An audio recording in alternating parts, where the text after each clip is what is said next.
Fast X is hitting theaters this Friday, but is the family going to come together or are they going to be pulled apart?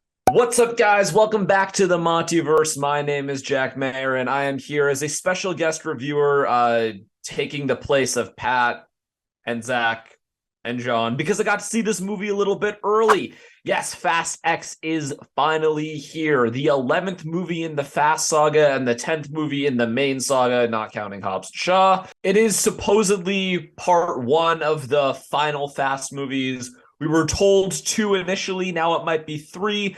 I don't know at this point, but all I know is that Dom and the crew are back for one last ride, and they're facing off against their most formidable opponent yet, Dante, played by Jason Momoa. Louis Leterrier steps behind the camera after taking over from Justin Lin, who stepped down from his director duties but still remains a writer-producer on the film.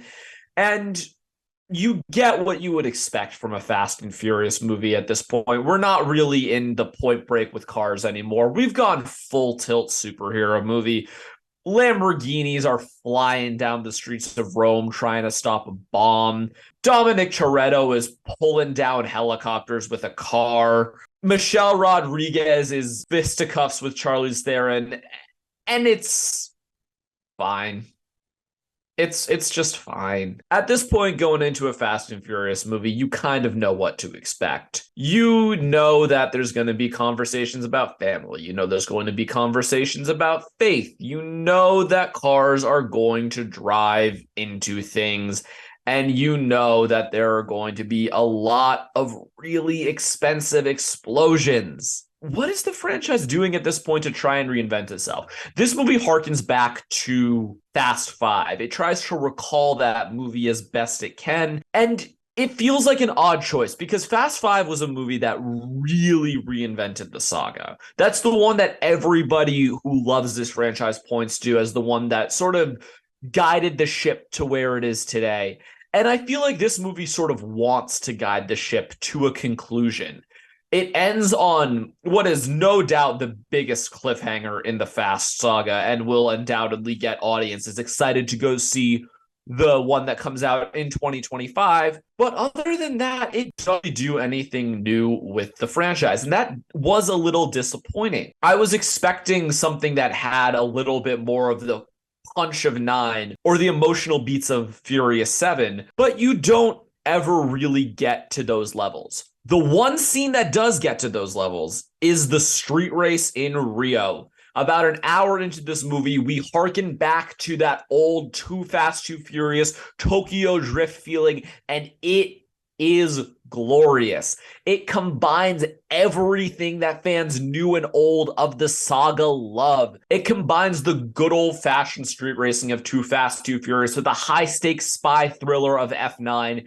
And it is really a sight to behold. And speaking of sights to behold, we have to talk about Jason Momoa as the villain. Jason Momoa plays Dante, a ruthless villain with a connection to Dom's past. And you can just tell how much fun this guy is having in this movie. He is eating up every single moment he is on screen. He is chewing that scenery so hard. It is so nice to see Momoa just having fun in a villain role because we're so used to him being the Aquaman type hero or like the Duncan, Idaho savior.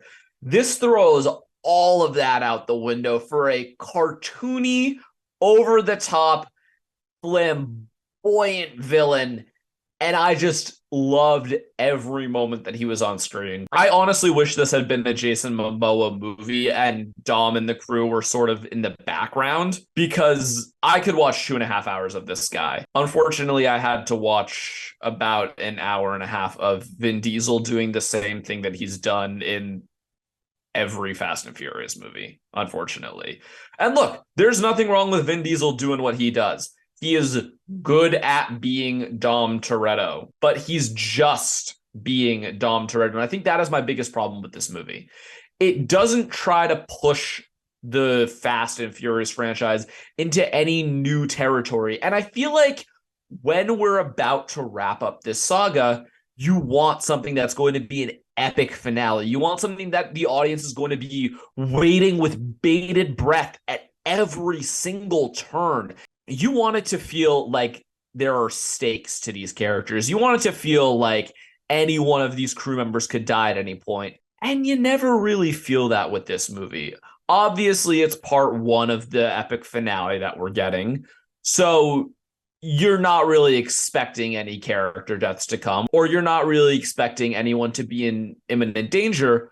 So when characters do surprisingly get put in imminent danger, it kind of throws you for a loop, but not in the way that I think the film is intending for it to. The ending of this movie does result in a bit of a cliffhanger that I'm sure audiences will eat up, and fans will, of course, want to come back and see the resolution. But I personally never quite got as invested in this movie as I did in, say, Fast 5 or Furious 7 or even F9. This is a perfectly serviceable, middle of the road, decent summer blockbuster. It's standard fare for the Fast franchise, which would be fine if it wasn't being billed as something more epic. It would be okay if it was just subpar, if this wasn't the beginning of the end. As it stands right now, I was looking for something with a little bit more weight to it, with stakes that were a little bit more heightened, but I won't deny that I did still have a lot of fun with this movie. So